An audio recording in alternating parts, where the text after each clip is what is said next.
a momentous weekend for the Sustainable Development Goals. It is so decided.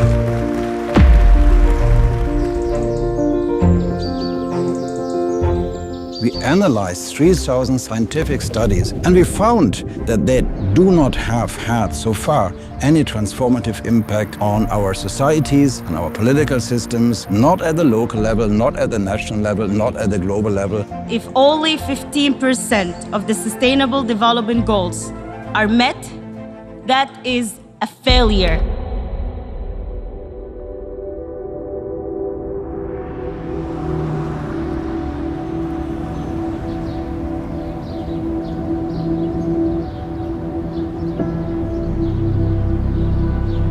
The setting is great. Utrecht is home to one of the oldest universities in the Netherlands. And here at the Copernicus Institute for Sustainable Development, scientists monitor and analyze work and developments on sustainability. Governments and organizations meet year-round to make crucial decisions to solve environmental problems. Why then is progress so slow?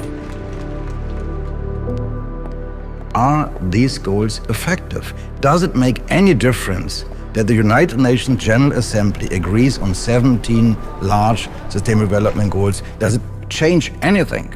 We looked at more than 3,000 scientific studies, evaluated their impact, and the finding was that there is not that much impact so far since 2015. So we were a bit disappointed.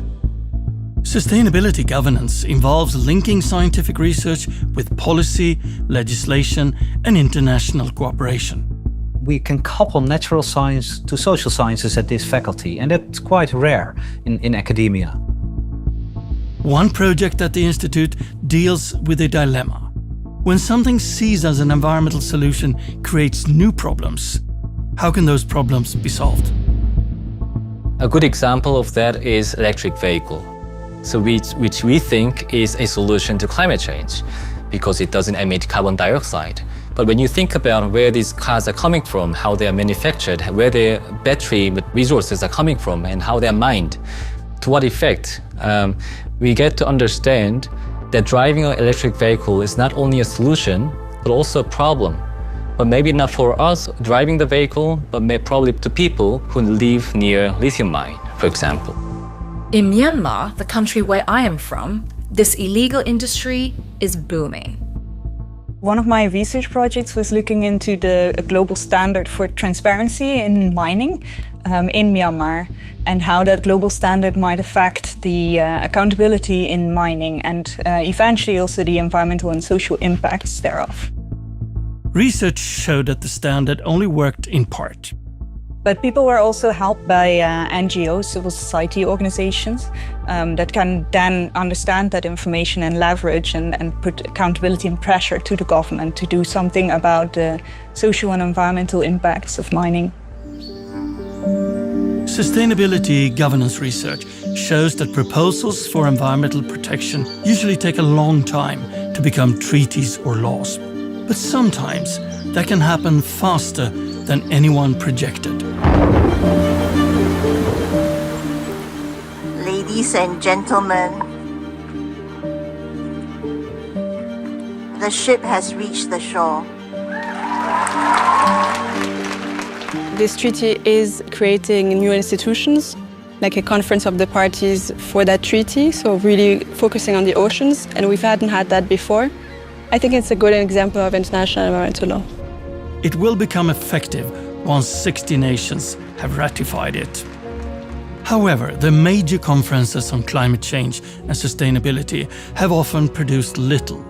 So, are they meaningless? This is what I hear quite often, but I disagree with that. Conferences are not a silver bullet. It's not that there is a major United Nations conference and the next Monday morning the world is a better place. This is not how it works.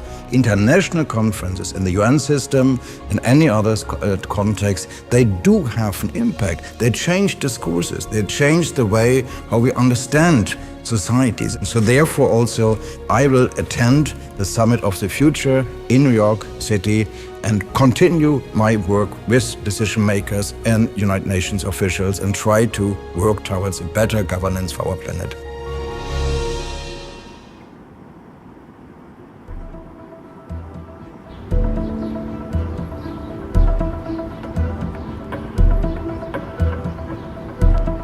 This will be a major event where 190 countries are sending their delegations, they are sending their ministers, they are sending the heads of states and government, and they will discuss the state of global governance and steps that we can take to better achieve global sustainability. More than 4 out of 5 SDG targets are off track. Sustainable development can be successful. Dynamization. I mean, it was mentioned this morning in the opening statement that the SDGs are wonderful, and to some extent they are. But we believe we have to also move forward. We need to have processes to adjust the SDGs. More legalization we can achieve with these goals on these targets, the more progress we will make, because countries tend to respect international legal binding norms much better than just non-binding declarations in the UN system. Thank you so much. Thank you so much.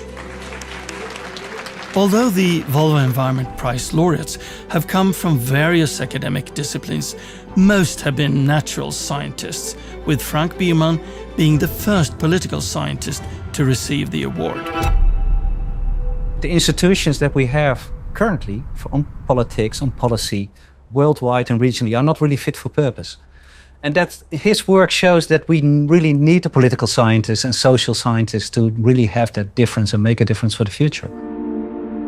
Frank Biermann sees the award as a recognition of the role of social sciences in sustainability. He gives the example of solar radiation modification. Some scientists have proposed this as a method of mitigating the effects of climate change.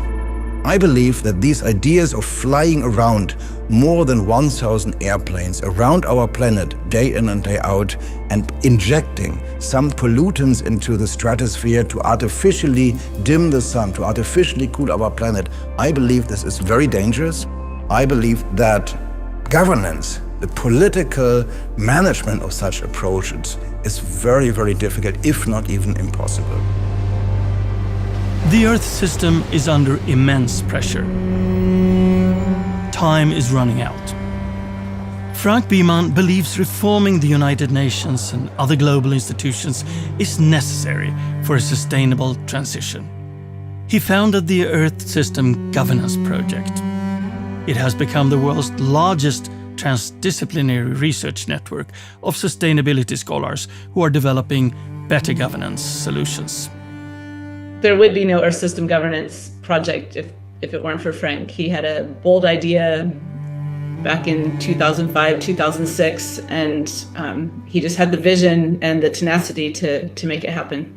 We have proposals for reform. We have ideas how politics could be better, and that gives hope that change is still possible and that we together will move towards a more sustainable world in this century for our generation. I come from a small, semi-urban village in the north of Germany. It's a non-academic environment, so I'm the first in my core family to attend a university, first person to move on to a PhD. After my high school, I decided to travel a lot. So I was really keen to explore the world. At one point, I bought a very old, rusty Land Rover, and then we went down all the way to Tanzania, and I wanted to learn more. I went to university, then studied political science, studied international relations, eventually sustainability, and turned this curiosity about the world and about politics and about sustainability into a professional career. My wife is also an academic. She is a professor of global environmental governance at a university in the Netherlands, a different university. I think it's spending time with my family, traveling together, having fun together, and enjoying life together. I think that is what I really cherish most. That's really the most valuable in my life. He always comes up with an alternative or a solution, but he brings his messages with a great sense of humor. He's always in a good mood, and I find that very inspiring. The Volvo Environment Prize should also be about sustainability in a broader sense, so also the people side of sustainability. And when I think sustainability governance, I think Frank Biermann. He always has time for everyone, and how he manages to do that is extraordinary. His impact in this field is unparalleled, is phenomenal. He's a legend.